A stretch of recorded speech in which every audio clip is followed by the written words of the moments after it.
One of the single most powerful things you can do to improve your mental health is to learn to practice acceptance. It's so counterintuitive. If you're in pain, if you're suffering, of course the natural thing that anyone does in that situation is resist pain. No one, generally speaking, wants pain and suffering. We try to get away from it, to do whatever it takes to make it go away. But let me tell you a story that'll explain why resistance often makes things worse. When my wife was pregnant with our first child, we took a birthing class for first-time parents. They had us do this exercise where they gave us a water balloon that was frozen, just a ball of ice, and they had us hold this ball of ice with our bare hands for a few minutes. We took turns holding the ice, and during the first round, we were instructed that as the pain of the cold got worse, to mentally resist, to say to ourselves how much we hated the feeling of the cold, how bad the pain was, how we just wish it was over, that it was just awful and hurt so much. Our partners also said and did nothing. During the second round, we were instructed to try to mentally be okay with the cold, to allow it, to breathe and relax into it. Our partners were instructed to offer us some words of comfort and reassurance, and to even give some physical affection to help us through it. How we approach our pain matters. And in acceptance and commitment therapy, we learn that a huge portion of our mental and emotional suffering comes from avoiding and struggling against our experience in the same way that we struggled against the pain of the cold in that exercise. Everyone who participated agreed that the first round of holding the balloon was more difficult, even though both times the balloon was held for the same amount of time. Stephen Hayes, the originator of ACT, went through a period of having really bad panic attacks, just like I did. He was already a psychologist when his anxiety started, so he made a list of methods to cope with his anxiety. Practicing relaxation techniques, thinking more rationally, having a beer, avoiding stressful situations, taking medications, using humor. Nothing seemed to work. He just kept getting worse and worse panic attacks. Eventually, he realized that all of these methods and techniques had one thing in common.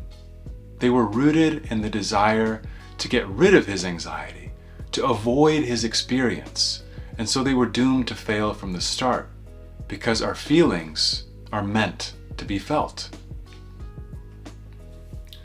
Avoiding our feelings can easily turn into a vicious cycle. We feel fear and soon we start becoming afraid of being afraid. We feel sad and then we feel sad about being sad. The more we try to avoid, fix, solve, control, suppress, fight against, or run from our emotions, the more that we make them into monsters. Think of all the energy we spend avoiding our emotions, all the unhealthy ways we run from feelings. We'll do anything to avoid our sadness, our fear, our insecurity and loneliness. We turn to compulsive eating or shopping. We turn to alcohol, drugs, gambling, sex, video games, mindless phone scrolling, or binge watching shows. None of these activities are bad in and of themselves, but they become destructive when we use them to avoid our painful feelings. Although it's counterintuitive, turning towards our pain and discomfort is what we often need to do, the very thing that we've been avoiding. The way out is in. Deep down, you already know that accepting and opening up to your experience is the wisest thing to do, and I can show you. Stephen Hayes tells about this project in which photographers went around the world to different cultures and countries and asked people to show them with their bodies their least resourceful state. In other words, imagine yourself at your worst, when you're not feeling well, not feeling confident or relaxed, but sad, nervous, afraid, full of doubt or shame. Let your body adopt a physical posture that expresses this. What does your body do? Well, all around the world, people made the same poses without even being told what to do. They got into the fetal position. They hunched or slumped down. They closed in on themselves, almost like they were trying to shut out and resist the world. We are least resourceful when we get closed up. Now, what about the opposite? How do you think people looked when they were asked to imagine being at their best? How do people look when they're relaxed, confident, and happy? That's right, they opened up. They spread out and lifted their heads high. They became unguarded. The body knows. It has its own wisdom that we can learn from. We close ourselves off because we want to protect ourselves from painful feelings and experiences. We think we can do that and only let the good feelings in. But unfortunately, that's not how things work. If you close yourself off to pain, you also close yourself off to the experiences of happiness and joy. It's like when a relationship ends and we tell ourselves, never again. Never again will we allow ourselves to be hurt by another person. So we stop seeking out relationships. In a way, it works. By not seeing anyone, we successfully avoid the pain of being betrayed by a person. But we also avoid the feelings of joy, love, the excitement of a new relationship, and the satisfaction that can come from being in a healthy relationship.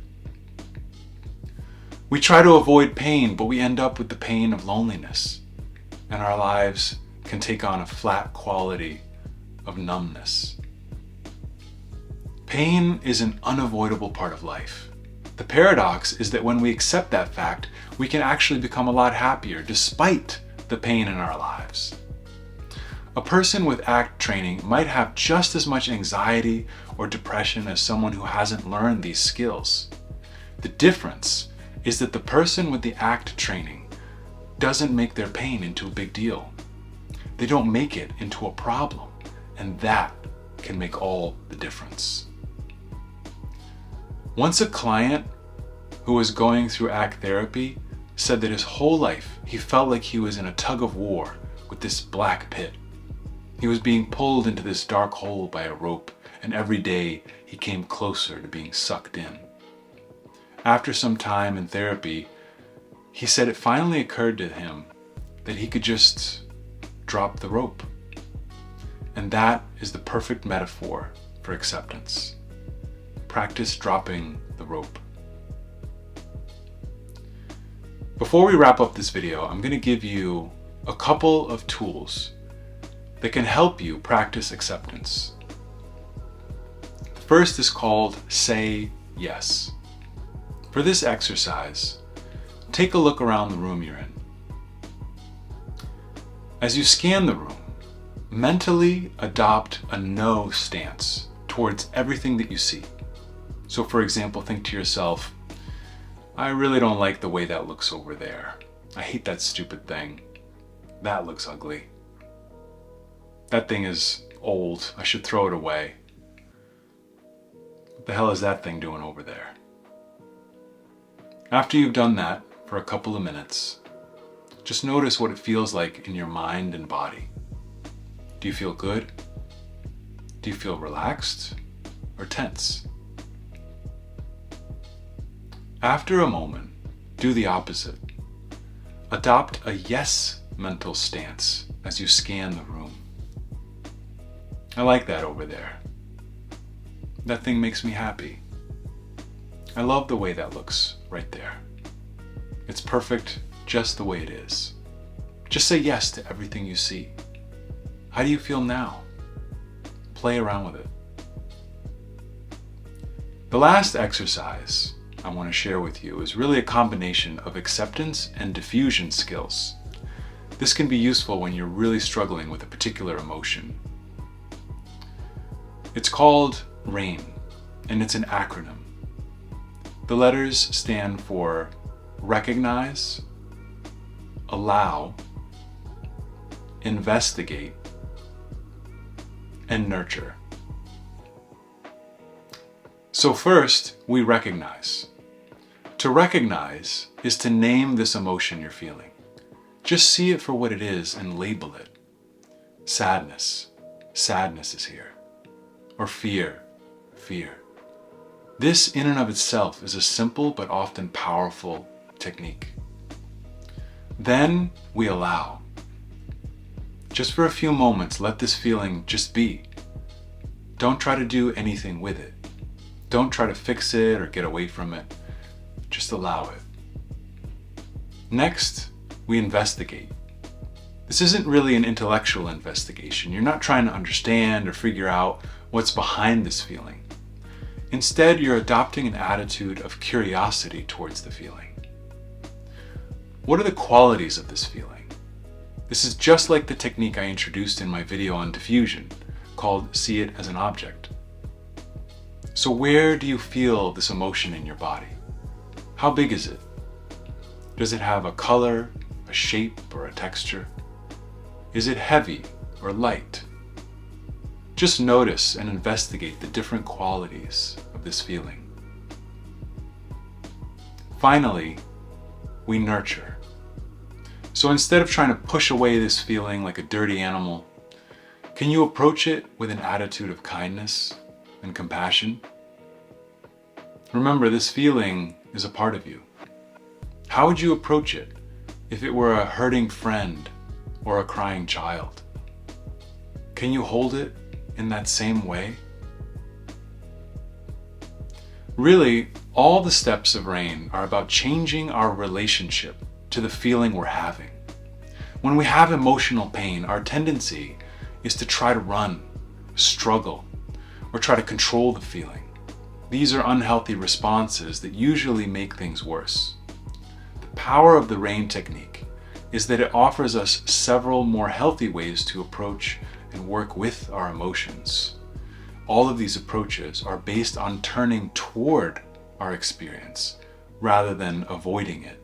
And that is the core of what acceptance is about. Well, I hope you found this video useful. If so, don't forget to like and subscribe for more. Thanks for watching.